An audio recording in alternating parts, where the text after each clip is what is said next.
I recognize the member from Saskatoon, Churchill-Wildwood. Thank you, Mr. Deputy Speaker.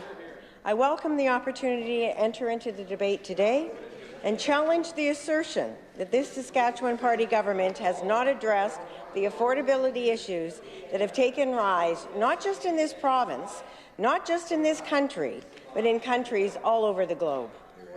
I think we first need to look at why folks are dealing with the increased cost of living, inflation.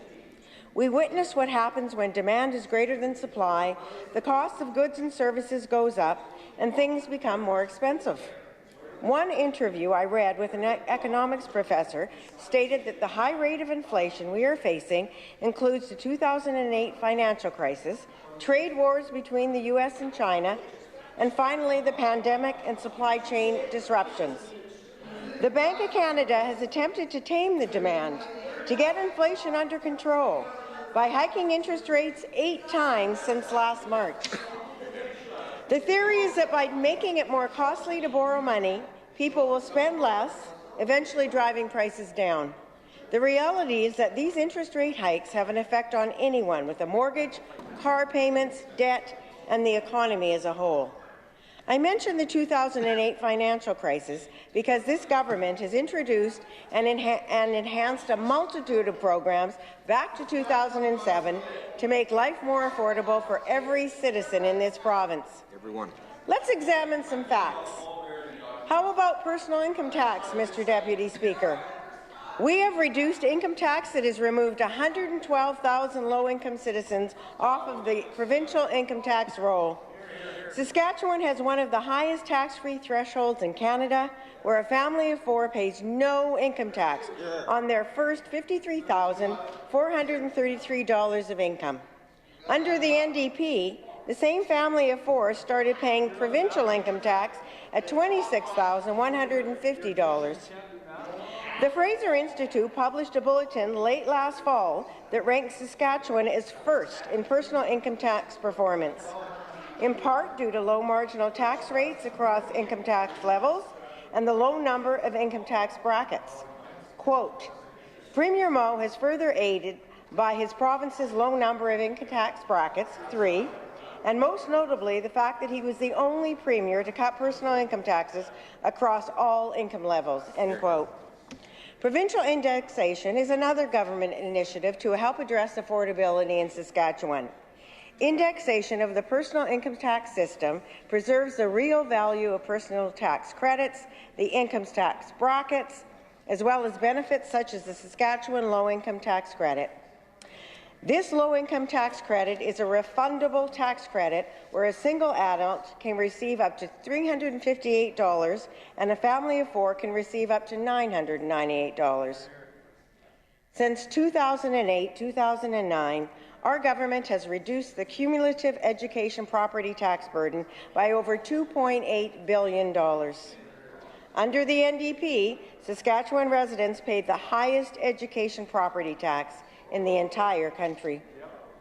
Mr. Deputy Speaker, we have reduced the cost of childcare by an average of 70%, and on Monday of this week, our Minister of Education made an important announcement that parent fees for regulated childcare in this province will be reduced to $10 a day starting on April 1st. That's 3 years ahead of schedule.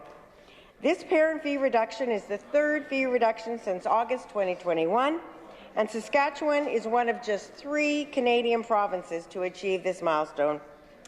As Sanjay Patel, a parent in Saskatoon, said, quote, I'll probably be saving around $500 to $600 a month compared to last year, with his most recent reduction in parent fees. This is going to help my family out a lot, because we'll have more money left over for things our family can use, end quote.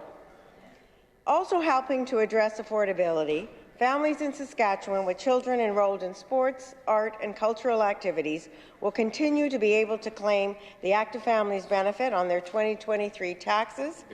This benefit provides a refundable tax credit of $150 per year per child to eligible families. We are fortunate to pay the 2nd lowest utility bundle in Canada. That includes electricity, energy, and phone. Sask Energy's residential customers continue to benefit from the lowest natural gas bills in Canada. SGI customers benefit from the lowest average personal auto insurance rates in the country, with the most comprehensive injury coverage.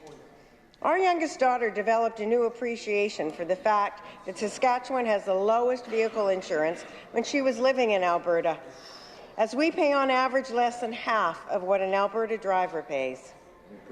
In 2021, SGI rebated approximately $380 per vehicle, and in 2022 there was another $100 rebate for every vehicle registered in the province as of March 9, 2022.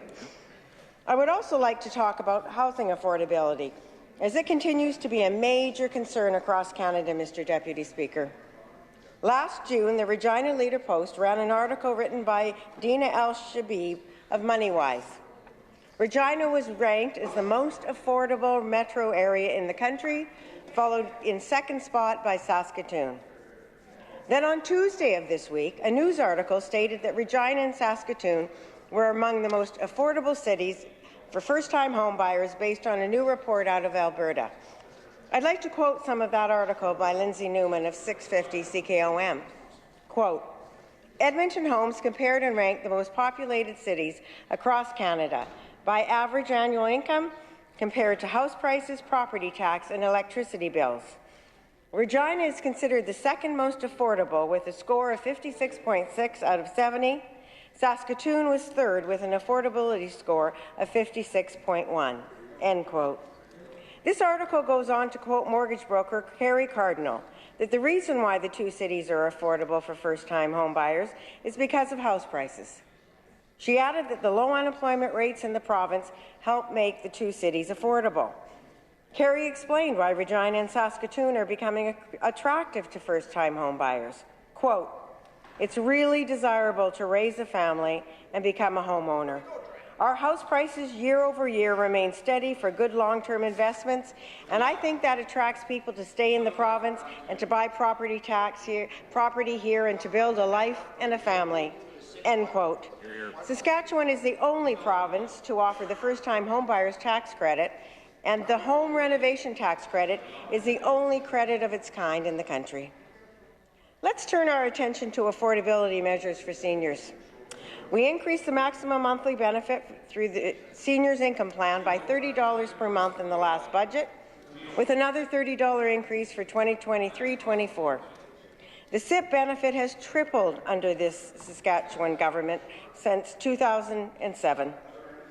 Under this Senior Citizens Ambulance Assistance Program, there is full coverage for interfacility transfers, and the cost of ground ambulances has been lowered from $275 to $135 per trip for seniors 65 years of age and over.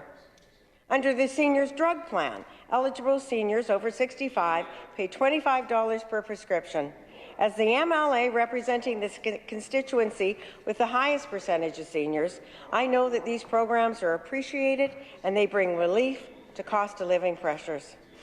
Mr. Deputy Speaker, we delivered a one-time tax-free $500 Saskatchewan Affordability Tax Credit check to all adult residents who had filed a 2021 tax return in this province. Every single resident. This payment was another government initiative to help make life more affordable for Saskatchewan people.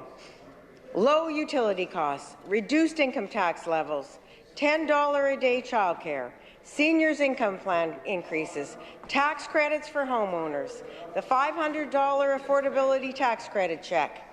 Just some of the measures that help Saskatchewan residents deal with that inflation that I talked about at the beginning of my remarks.